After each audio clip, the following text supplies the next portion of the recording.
Telangana public service commission నిర్వహించే group 1 ఎగ్జామినేషన్‌లో భాగంగా మనం ఈ క్లాసులో సిపాయిల తిరుగుబాటులో జరిగినటువంటి ఆర్థిక కారణాలు, తక్షణ కారణము, తర్వాత బ్రిటిష్ వారు ఏ రాజ్యాలనైతే ఆక్రమించారో ఆ రాజ్యాలలో జరిగినటువంటి తిరుగుబాట్ల గురించి తెలుసుకుందాము. గత క్లాసులో రాజకీయ కారణాలు, సాంఘిక కారణాలు, మత కారణాల గురించి మనం తెలుసుకున్నాం. ప్రధానంగా బ్రిటిష్ వారు రాజకీయ విధానాలలో జోక్యం చేసుకోవడము, మతపరమైన విధానాలలో జోక్యం చేసుకోవడము, సామాజిక పరమైన అంశాలలో జోక్యం చేసుకోవడము అనేది ఈ భారతీయులనే వాళ్ళు తట్టుకోలేక బ్రిటిష్ వారికి వ్యతిరేకంగా తిరుగుబాట్లు చేయడం అనేది జరిగింది. ఈ క్లాసులో బ్రిటిష్ వారు చేసినటువంటి ఆర్థిక దోపిడీ అంశాలకు సంబంధించినటువంటివి, తర్వాత బ్రిటిష్ వారు అనుసరించిన విధానాలు చూద్దాం. ఫస్టు బ్రిటిష్ వారు భారతదేశాన్ని యొక్క రైతాంగాన్ని మోసం చేసి, తర్వాత భారతీయుల యొక్క అజ్ఞానాన్ని ఆసరాగా చేసుకొని భారతదేశ సంపదను తరలించుకొని పోవడం అనేది జరుగుతూ ఉండేది. బ్రిటిష్ ఈస్ట్ ఇండియా కంపెనీ యొక్క ఆర్థిక విధానము భారతీయ రైతాంగాన్ని మరియు చేతి వృత్తుల వారిని అనేక కష్టనష్టాలకు గురి చేయడం అనేది జరిగింది. బ్రిటిష్ వారు రాకముందు భారతదేశంలో వ్యవసాయ రంగం కానీ, చేతి వృత్తులు కానీ అద్భుతంగా ఉండేవి. ముఖ్యంగా భారతదేశంలో చేతి వృత్తులు అనేవారు, అందులో చేనేత పరిశ్రమ అనేది ప్రపంచ ఖ్యాతిని పొందడం అనేది జరిగింది. అలాంటి ఖ్యాతి పొందినటువంటి పరిశ్రమను వాళ్ళు నాశనం చేయడం అనేది జరిగింది. ఆ తర్వాత భారతదేశంలో గ్రామాలలో ఉన్నటువంటి పరిశ్రమలు, హస్తకళా పరిశ్రమలు ఈ పారిశ్రామిక విప్లవం వలన విధ్వంసం చేయబడినవి. ఇంగ్లాండు దేశంలో పారిశ్రామిక విప్లవం 1780-1820 సంవత్సరాల మధ్య సంభవించింది. ఇంగ్లాండు దేశంలో పారిశ్రామిక విప్లవం 1780-1820 సంవత్సరాల మధ్య సంభవించింది. పారిశ్రామిక విప్లవం అంటే వస్తువు యొక్క ఉత్పత్తి కర్మాగారాలలో యంత్రాల ద్వారా పెద్ద మొత్తంలో ఉత్పత్తి కావడము. ఈ పారిశ్రామిక విప్లవం వలన భారతదేశము ముడి సరుకును ఎగుమతి చేసే దేశంగా ఉండిపోయింది.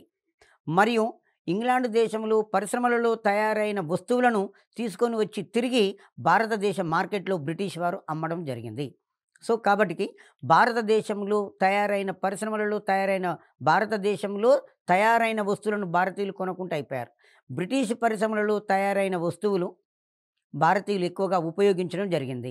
సో కాబట్టి భారతదేశంలో ఉన్నటువంటి గ్రామ పరిశ్రమలు, హస్తకళా పరిశ్రమలు మొత్తం కూడా ఇంగ్లాండ్ పరిశ్రమల దెబ్బకు అంతరించిపోవడం అనేవి జరిగినవి.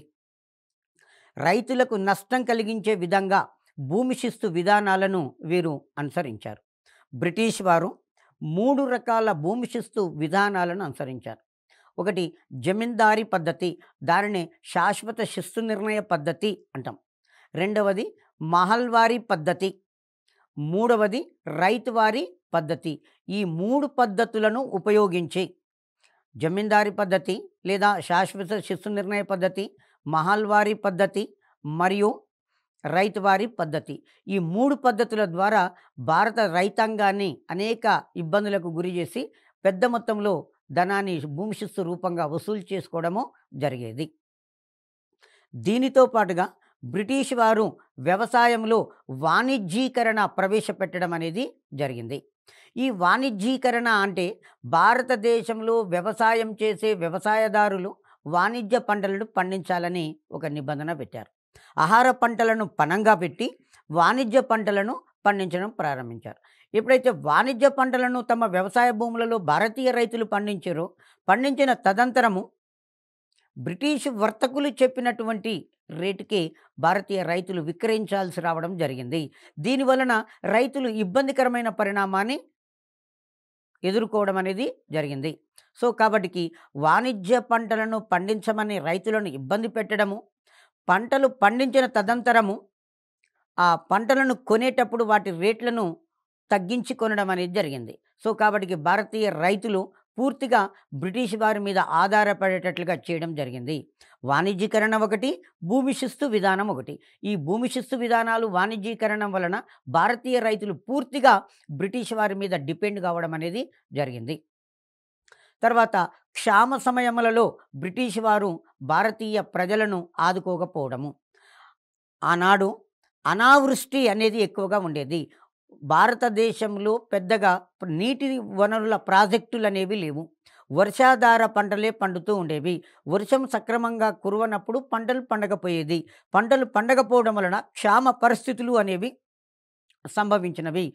సో, ఆ క్షామం అనేది సంభవించిన టైంలో ప్రజలు బాగా ఆర్థికంగా ఆహారం కొరకు ఇబ్బందులు పడుతుంటే బ్రిటిష్ వారు ఏమాత్రం కూడా సహాయం చేయడానికి ముందుకు రాకపోవడం కూడా ఆందోళన కలిగించినటువంటి ఒక అంశము.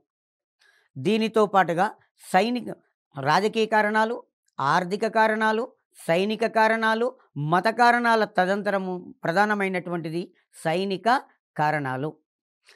డలహౌసీ భారత ఆంగ్ల సైనికుల నిష్పత్తిని సూచించి ఆంగ్ల సైన్యాన్ని అధికం చేయవలసిన అవసరాన్ని గుర్తించాడు. బ్రిటిష్ వారి యొక్క సైనికులు ఈ సైన్యంలో తక్కువగా ఉన్నారు. భారతీయ సైనికులు ఎక్కువగా ఉన్నారు. బ్రిటిష్ సోల్జర్స్ తక్కువగా ఉన్నారు. దాన్ని గుర్తించిన వ్యక్తి ఎవరు అంటే డలహౌసీ. సో, సైన్యంలో మొత్తం ఎక్కువ మంది భారతీయులే ఉన్నారు. చాలా తక్కువ మంది బ్రిటిష్ వారు ఉన్నారు. సో, కాబట్టి సైన్యంలో ఆంగ్ల సిపాయిల సంఖ్యను పెంచాలని డలహౌసీ గుర్తించడము జరిగింది. లార్డ్ కానింగ్ 1856 సంవత్సరంలో సామాన్య సేవా నియుక్త చట్టము అనే ఒకదాన్ని చేశారు. లార్డ్ కానింగ్ 1856 సంవత్సరంలో సామాన్య సేవా నియుక్త చట్టం అనే దాన్ని చేసిండు. ఈ చట్టం ప్రకారంగా ప్రభుత్వ ఆదేశాల మేరకు సిపాయిలు ఎక్కడైనా ఎప్పుడైనా పనిచేయటానికి సిద్ధంగా ఉండాలి అని శాసనం చేశారు. గతంలో సిపాయిలు ఏం చేశారు అంటే సముద్రయానము చేయమన్నందుకు మేము హిందూ మతం ప్రకారంగా సముద్రయానం చేయము అని చెప్పేశారు. సో, ఎక్కడికి పడితే అక్కడికి పోవటానికి వాళ్ళు అంగీకరించకపోయేవాళ్ళు. ఎప్పుడైనా ఎక్కడైనా వెళ్ళి యుద్ధం చేయటానికి సిద్ధంగా ఉండాలి అని లార్డ్ కానింగ్ 1856 సంవత్సరంలో సిపాయిలను ఆదేశిస్తూ సామాన్య సేవా నియుక్త చట్టం అనే దానిని చేశాడు. ఈ 1857 సిపాయిల తిరుగుబాటు సమయంలో సైన్యంలో ఆంగ్ల సైనికులు, భారత సైనికుల నిష్పత్తిని చూసినట్లయితే 19 మంది బ్రిటిష్ సైనికులు ఉంటే 81 మంది భారతీయ సైనికులు ఉన్నారు. దీన్ని మీరు మైండ్లో పెట్టుకోవాల్సి ఉంటుంది. 1857 సిపాయిల తిరుగుబాటు సమయంలో భారత ఆంగ్ల సైనికుల నిష్పత్తి అంటాడు, లేదా ఆంగ్ల భారత సైనికుల నిష్పత్తి అంటాం. ఏది ఫస్ట్ వస్తుందో చూడండి. ఆంగ్ల భారత సైనికుల నిష్పత్తి. ఆంగ్లేయులు ఎంతమంది ఉన్నారు? 19 మంది. భారతీయులు ఎంతమంది ఉన్నారు? 81 మంది ఉన్నారు. సో, ఆంగ్ల భారతీయ సైనికుల నిష్పత్తి ఎంత? 19:81. 19:81. లేదు, భారత ఆంగ్ల సైనికుల నిష్పత్తి అన్నప్పుడు 81:19గా చెప్పుకోవచ్చు. సో, భారతీయ సైనికులు 81 మంది ఉంటే ఆంగ్ల సైనికులు కేవలము 19 మంది ఉన్నారు. కానీ అన్ని ఉన్నత ఉద్యోగాలు మొత్తం కూడా బ్రిటిష్ సైనికులకే ఇచ్చేవారు. దట్ మీన్ సోల్జర్స్కి ఇచ్చేవాళ్ళు. భారతీయులకు పెద్దగా ప్రమోషన్లు లేవు, పెద్ద మొత్తంలో వేతనాలు అనేవి లేవు. ఇదొక రీజన్. భారతీయ సైనికులను సిపాయిలు అని, యూరోప్ యొక్క సైనికులను సోల్జర్సు అని ఆనాడు పిలిచేవారు. భారతీయ సైనికులను 1857 సిపాయిల తిరుగుబాటు సమయంలో బ్రిటిష్ వారు ఏమని పిలిచారు? సిపాయిలు అన్నారు.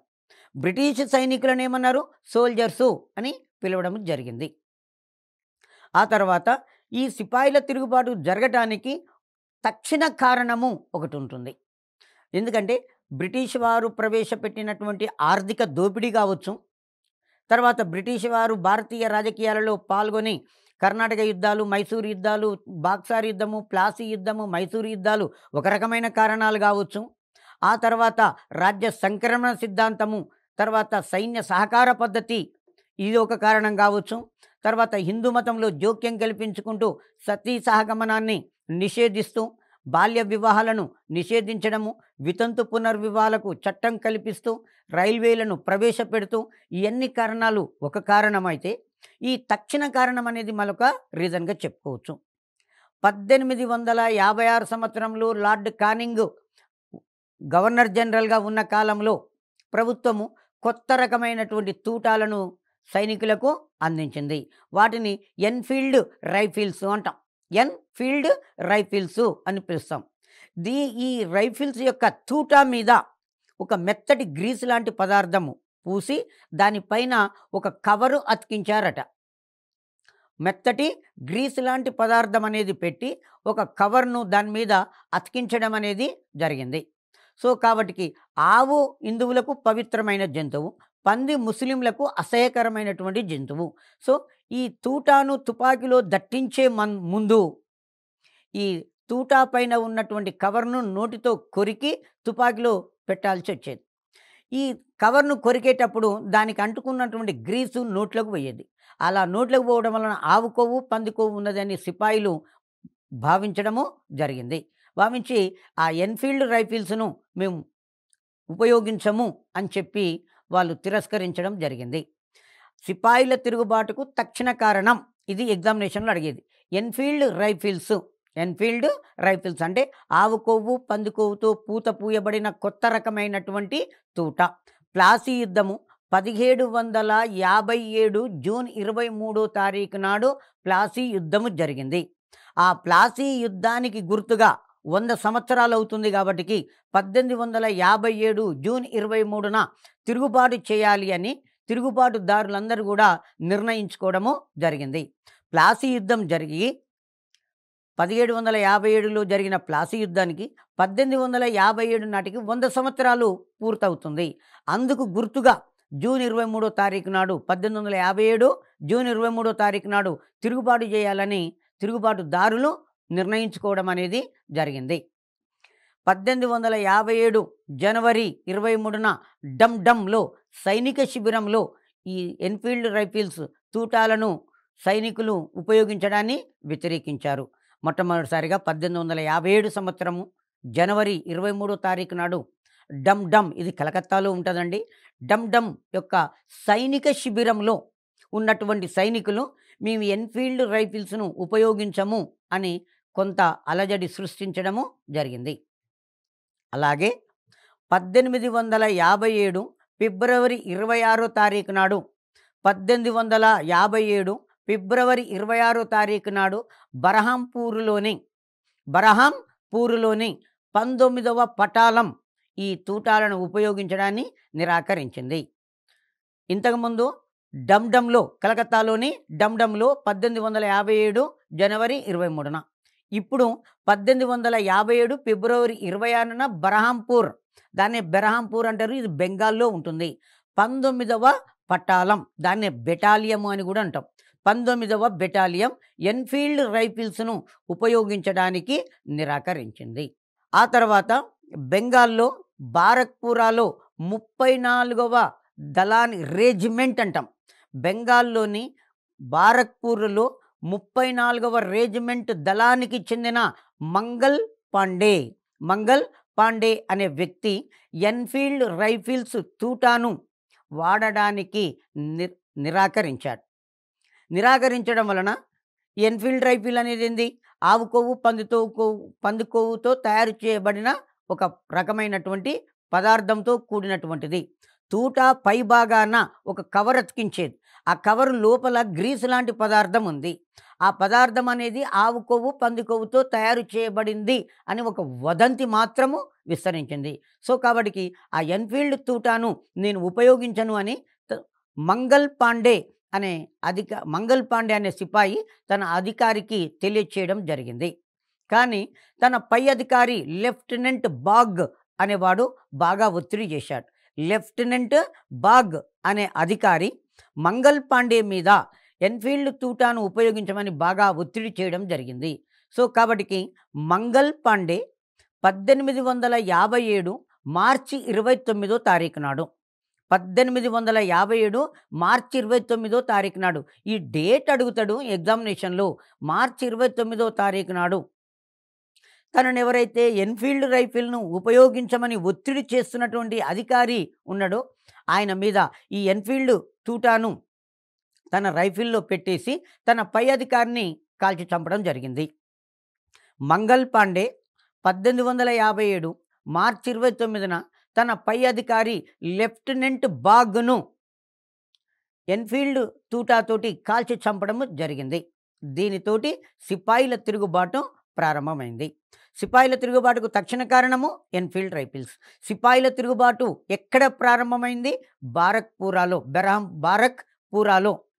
ఎక్కడ ప్రారంభమైంది? బారక్‌పూరాలో.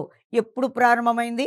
1857 మార్చి 29వ తారీఖు నాడు ప్రారంభమైంది. దాన్ని ప్రారంభించిందెవరు? మంగల్ పాండే. మంగల్ పాండే అనే సైనికులు 1857 మార్చి 29వ తారీఖు నాడు ఎన్ఫీల్డ్ తూటాను ఉపయోగించమని తనను బలవంతం చేసిన తన పై అధికారి లెఫ్టినెంట్ బాగ్‌ను కాల్చి చంపాడు. దీనితో సిపాయిల తిరుగుబాటు అనేది ప్రారంభమైంది. మంగల్ పాండేను 1857 ఏప్రిల్ 8న మంగల్ పాండేను 1857 ఏప్రిల్ 8న ఉరి తీయడము జరిగింది.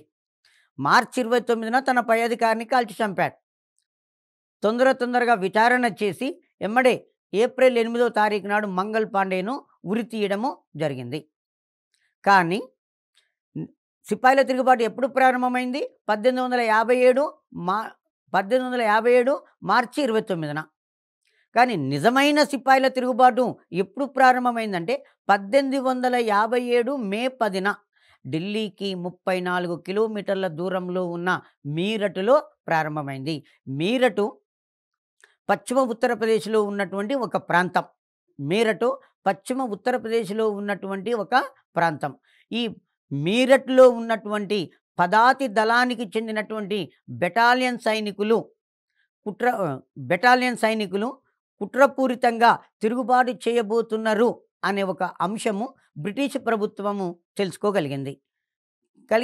అక్కడ ఉన్నటువంటి సిపాయిలను బాగా ఇబ్బందులకు గురి చేయడం జరిగింది. మీరట్‌లో ఉన్నటువంటి సైనికులు తిరుగుబాటు చేయబోతున్నారు అని బ్రిటిష్ ప్రభుత్వము ఇంటెలిజెన్స్ ద్వారా తెలుసుకొని అక్కడ ఉన్నటువంటి సైనికుల దగ్గర ఉన్నటువంటి ఎవరెవరైతే తిరుగుబాటు చేయబోతున్నారో ఆ సైనికుల యొక్క ఆయుధాలను మొత్తం తీసేసుకొని వాళ్ళను నానా రకాలుగా ఇబ్బందులకు గురి చేసి వారిను అండమాన్ దీవులకు ద్వీపాంతర శిక్షగా బందీగా పంపుతూ మే 9వ తారీఖు నాడు మీరట్లో ఒక జైల్లో ఉంచింది. తమ తోటి సహచరులకు జరిగినటువంటి అవమానానికి తట్టుకోలేక మిగతా తోటి సహచరులైనటువంటి సిపాయిలు తమ తోటి సహచరులను బంధించినటువంటి జైలు మీద మే 10వ తారీఖు నాడు దాడి చేసి ఆ జైలు యొక్క తాళాలు పగలగొట్టేసి లోపల ఉన్నటువంటి తమ తోటి సహచరులను విడిపించుకొని ఆ మీరట్ నగరంలో ఉన్న బ్రిటిష్ అధికారులను మొత్తం కూడా చంపివేయడం జరిగింది. ఆ మీరట్లో ఉన్నటువంటి బ్రిటిష్ అధికారులందరూ కూడా పారిపోవడం జరిగింది. ఈ నిజమైన సిపాయిల తిరుగుబాటు 1857 మే 10న మీరట్లో జరిగింది. ఆనాడు మీరట్ కలెక్టర్గా ఉన్న వ్యక్తి ఎవరు అంటే ఏవో హ్యూమ్, అలెన్ ఆక్టేవియస్ హ్యూమ్. భారత జాతీయ కాంగ్రెస్ స్థాపకుడెవరు? Allen Octavius Hume, A O Hume. ఆ ఏవో హ్యూమ్ అనేట ఆయన ఈ తిరుగుబాటు సమయంలో మీరట్ కలెక్టర్గా ఉండి అక్కడ ఉన్నటువంటి బ్రిటిష్ వారిని కానీ ఇతర యూరోపియన్లను కానీ సేఫ్ సైడ్గా మీరట్ నగరం నుంచి పక్క ప్రాంతాలకు పంపించడం అనేది జరిగింది. మనకి ఎగ్జామినేషన్లో క్వశ్చన్ అడిగినప్పుడు ఈ విధంగా ఉంటుందండి. సిపాయిల తిరుగుబాటు ఎక్కడ ప్రారంభమైంది అంటాడు. సిపాయిల తిరుగుబాటు ఎక్కడ? 1857 మార్చి 23వ తారీఖు నాడు బెంగాల్లోని బారక్పూర్లో ప్రారంభమైంది. ఇది ఒక రకమైన క్వశ్చన్. నెక్స్ట్ క్వశ్చన్ ఎక్కువసార్లు ఎగ్జామినేషన్లో అడిగేదే ఈ విధంగా ఉంటుంది. నిజమైన సిపాయిల తిరుగుబాటు ఎక్కడ ఎప్పుడు ప్రారంభమైంది? 1857 మే 10న ఢిల్లీకి 34 కిలోమీటర్ల దూరంలో ఉన్న మీరట్లో ప్రారంభమైంది. సిపాయిలు ఆ మీరట్ నగరంలో ఉన్నటువంటి బ్రిటిష్ వారిని దొరికినట్టే బ్రిటిష్ అధికారులను చంపివేసి అక్కడి నుంచి ఢిల్లీకి వచ్చారు. అక్కడ నుండి ఢిల్లీకి రావడం అనేది జరిగింది. ఢిల్లీలో ఆనాడు చివరి మొఘలు చక్రవర్తి 2వ బహదూర్ షా జాఫర్, సిపాయిలందరూ కలిసి కూడా చివరి మొఘలు చక్రవర్తి రెండవ బహదూర్ షా జాఫర్ను తమ నాయకునిగా ఎన్నుకున్నారు. అయితే అతను కొద్దిపాటి ఊగిసలాట తర్వాత రెండవ బహదూర్ షా సిపాయిలకు నాయకునిగా ఉండటానికి అంగీకరించాడు. సో కాబట్టికి మే 12వ తారీఖు నాడు చివరి మొఘల్ చక్రవర్తి రెండవ బహదూర్ షా జాఫర్ను ఎర్రకోటలో భారతదేశ చక్రవర్తిగా ప్రతిష్ఠ చేయడం అనేది జరిగింది. పట్టాభిషేకం చేశారు. ఇక్కడ మనకి ఎగ్జామినేషన్లో క్వశ్చన్ ఏమడుగుతాడు అంటే, సిపాయిలు ఎవరిని తమ నాయకునిగా ఎన్నుకున్నారు? చివరి మొఘలు చక్రవర్తి రెండవ బహదూర్ షాను తమ నాయకునిగా ఎన్నుకున్నారు. సిపాయిలు ఎవరిని తమ నాయకునిగా ఎన్నుకున్నారు? చివరి మొఘలు చక్రవర్తి రెండవ బహదూర్ షా జాఫర్ను తమ నాయకునిగా ఎన్నుకున్నారు. ఎప్పుడు, ఎక్కడ? మే 12వ తారీఖు 1857న ఢిల్లీలోని ఎర్రకోటలో భారతదేశ చక్రవర్తిగా పునఃప్రతిష్ఠ చేయడం అనేది జరిగింది. ఈ సంఘటన జరగటానికి ముందు బరేలీకి చెందినటువంటి బరేలీ ప్రాంతానికి చెందిన దళాలను ఢిల్లీకి నడిపించిన వ్యక్తి జనరల్ బక్తఖాన్. జనరల్ బక్తఖాన్ నాయకత్వంలో బరేలీలో ఉన్నటువంటి సైనిక దళాలను ఢిల్లీకి నడిపించి రెండవ బహదూర్ షాను భారత చక్రవర్తిగా ఎర్రకోటలో పట్టాభిషేకం చేశారు. ఇక్కడ మనకి ఎగ్జామినేషన్లో క్వశ్చన్ అడిగే విధానమే ఏమడుగుతున్నాడు అంటే, ఎవరి నాయకత్వంలో ఈ రెండవ బహదూర్ షాను భారతదేశ చక్రవర్తిగా ఎర్రకోటలో ప్రతిష్ఠించారు అంటే, బరేలీ దళాలను నడిపినటువంటి మేజర్ జనరల్ బక్తఖాన్. ఈ పేరు ఇంపార్టెంట్ అండి. Major general Bakht Khan. Major general Bakht Khan నాయకత్వంలో రెండవ బహదూర్ షాను భారతదేశ చక్రవర్తిగా ఎన్నుకోడి ఎర్రకోటలో పట్టాభిషేకం చేయడము జరిగింది. బహదూర్ షాను షాహెన్ షా ఈ హిందుస్థాన్గా ఉద్యమకారులు ప్రకటించాడు. ఈ బిరుదు ఇంపార్టెంట్ అండి. రేపు ఎగ్జామినేషన్లో బిరుదు కూడా వస్తుంది. విప్లవకారులు అంటే 1857 సిపాయిల తిరుగుబాటుదారులు బహదూర్ షాను ఏమని కీర్తించారు, ఏమని ప్రకటించారంటే, షాహెన్ షా ఈ హిందుస్థాన్. షాహెన్ షా ఈ హిందుస్థాన్గా రెండవ బహదూర్ షాను ప్రకటించి భారతదేశ చక్రవర్తిగా పట్టాభిషేకము జరిపారు. ఆ తర్వాత ఈ 1857 సిపాయిల తిరుగుబాటు కాలంలో సిపాయిలందరూ కూడా సిపాయిల తిరుగుబాటు ఎప్పుడు 1857కు 1757లో జరిగినటువంటి విప్లవం జరిగి 100 సంవత్సరాలు పూర్తవుతుంది. కాబట్టి బ్రిటిష్ వారికి అనుమానం రాకుండా సిపాయిలు కలిసినప్పుడు ఒకరికొకరు చపాతీలు పంచుకోవడం అనేది జరుగుతుంటుంది. ఇట్లా ఎగ్జామినేషన్లో ఇట్లా కూడా అడుగుతాడు, సిపాయిలను పంచుకోవడం ఏ విప్లవ కాలంలో జరిగింది అంటాడు. 1857 సిపాయిల తిరుగుబాటు కాలంలో ఉద్యమకారులు ఒకరికొకరు చపాతీలు పంచుకోవడం జరిగింది. ఆ చపాతీలు ఇచ్చిపుచ్చుకునేటప్పుడు జూన్ 23కు 100 సంవత్సరాలు అవుతుంది ప్లాసీ యుద్ధం జరిగి. అందుకు గుర్తుగా మనం తిరుగుబాటు చేయాలి అని చపాతీలు పంచుకోవడము జరిగింది. ఈ 1857 సిపాయిల తిరుగుబాటు కాలంలో సిపాయిలు చేసినటువంటి నినాదం ఏంటిది అంటే, మారో ఫిరంగికో. మారో ఫిరంగికో అని చెప్పేస్తాం. మారో ఫిరంగికో, గోలీ మారో అన్నట్టుగా ఉంటుంది. ఆ తర్వాత బ్రిటిష్ వారు 1857 మే 12వ తారీఖు నాడు ఢిల్లీని కోల్పోయారు, మీరట్ను కోల్పోయారు మే 10న. కానీ బ్రిటిష్ వారు 1857 సెప్టెంబర్ 20 నాటికి తిరిగి ఢిల్లీని కూడా ఆక్రమించగలిగారు. 1857 సెప్టెంబర్ 20వ తారీఖు నాడుకు ఢిల్లీని ఆక్రమించడము జరిగింది. సిపాయిలు నిజమైన సిపాయిల తిరుగుబాటు ఎక్కడ జరిగిందండి? మీరట్లో. ఎప్పుడు జరిగింది? 1857 మే 10న జరిగింది. అక్కడ ఉన్నటువంటి బ్రిటిష్ అధికారులు మొత్తం కూడా తరిమివేసి ఆ మీరట్ ప్రాంతాన్ని భారతీయ సిపాయిలు ఆక్రమించారు. అక్కడి నుంచి సిపాయిలు మే 12వ తారీఖు నాడు ఢిల్లీకి చేరుకోగలిగారు. మే 12న ఢిల్లీకి వచ్చి చివరి మొఘల్ చక్రవర్తి రెండవ బహదూర్ షాను తమ నాయకునిగా ఎన్నుకొని ఎర్రకోటలో భారతదేశ చక్రవర్తిగా పట్టాభిషేకము చేశారు. ఎప్పుడు? మే 12వ తారీఖు నాడు. మే 12, 1857 మే 12న ఢిల్లీలో బ్రిటిష్ వారు తమ అధికారాన్ని పూర్తిగా కోల్పోయి పారిపోవడము జరిగింది. ఆ తర్వాత బ్రిటిష్ వారు 1857 సెప్టెంబర్ 20న తిరిగి ఢిల్లీని ఆక్రమించడం జరిగింది. బ్రిటిష్ వారు 1857 సెప్టెంబర్ 20న తిరిగి ఢిల్లీని ఆక్రమించుకోవడము జరిగింది. మే 12 నాడు కోల్పోయిన ఢిల్లీని బ్రిటిష్ వారు మే 1857 సెప్టెంబర్ 20 నాటికి తిరిగి ఆక్రమించుకోవడం అనేది జరిగింది. బ్రిటిష్ వారు ఢిల్లీలో జరిగినటువంటి తిరుగుబాటును అణచడానికి జాన్ నికల్సన్ అను బ్రిటిష్ అధికారిని ఢిల్లీకి పంపడం జరిగింది. బ్రిటిష్ ఈస్ట్ ఇండియా కంపెనీ ఢిల్లీలో జరిగినటువంటి తిరుగుబాటును అణచడానికి జాన్ నికల్సన్ నాయకత్వంలో సైనికులను పంపడం జరిగింది. జాన్ నికల్సన్ అను బ్రిటిష్ అధికారికి భయపడి ఈ రెండవ బహదూర్ షా హుమాయూన్ సమాధి వద్ద తన కుటుంబం సభ్యులతో దాచుకోవడం జరిగింది.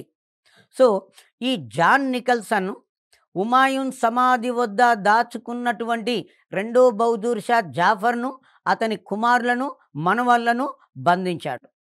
బంధించి ఈ కుతుబ్ మినార్ దగ్గరికి తీసుకొని వచ్చాడు. జాన్ నికల్సన్ చివరి మొఘల్ చక్రవర్తి రెండో బహదూర్ షాను హుమాయూన్ సమాధి దగ్గర దాచుకున్నటువంటి రెండో బహదూర్ షాను బంధించి కుతుబ్ మినార్ దగ్గరికి తీసుకొని రాగలిగాడు. అక్కడ హడ్సన్ అన్న అధికారికి అప్పగించాడు. జాన్ నికల్సన్ రెండవ బహదూర్ షా యొక్క కుటుంబ సభ్యులను హడ్సన్ అను అధికారికి అప్పగించడం జరిగింది. ఈ హడ్సను రెండో బహదూర్ షా యొక్క 2 కుమారులను, మనుమన్లను పాశవికంగా హత్య చేయడం అనేది జరిగింది.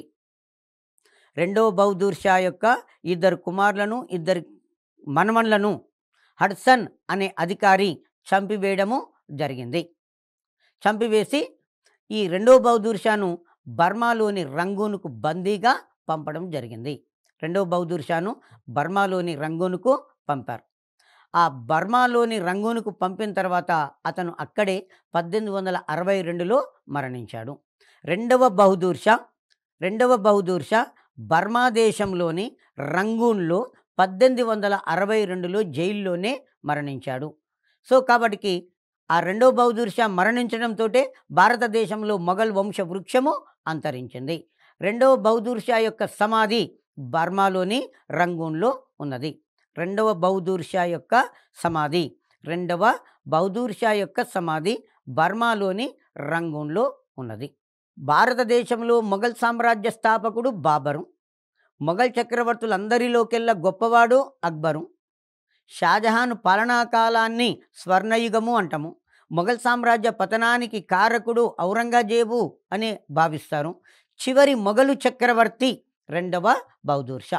రెండవ బహదూర్ షా వారసులు ఎవరు లేనందున అతను బర్మా దేశంలోని రంగూన్లో మరణించడం వలన భారతదేశంలో మొఘల్ సామ్రాజ్యం అనేది పూర్తిగా అంతరించిపోవడం అనేది జరిగింది. ఆ తర్వాత కాన్పూర్లో కూడా బ్రిటిష్ వారికి వ్యతిరేకంగా తిరుగుబాటు అనేది జరిగింది. కాన్పూర్లో నానాసాహెబ్ నాయకత్వంలో తిరుగుబాటు అనేది జరిగింది. కాన్పూర్లో సిపాయిల తిరుగుబాటుకు నాయకత్వం వహించిన వ్యక్తి ఎవరు? నానా సాహెబ్ అనేవాడు కాన్పూర్లో జరిగిన తిరుగుబాటుకు నాయకత్వం వహించాడు. ఈ నానా సాహెబు మహారాష్ట్ర చిట్ట చివరి పీష్వా రెండవ బాజీరావు యొక్క దత్త కుమారుడు. మహారాష్ట్ర చిట్ట చివరి పీష్వా రెండవ బాజీరావు యొక్క దత్త కుమారుడు. మహారాష్ట్ర చివరి పీష్వా రెండవ బాజీరావుకు పుత్ర సంతానం లేనందున అతను నానాసాహెబ్ అనే బాలుణ్ణి దత్తత తీసుకోవడం జరిగింది.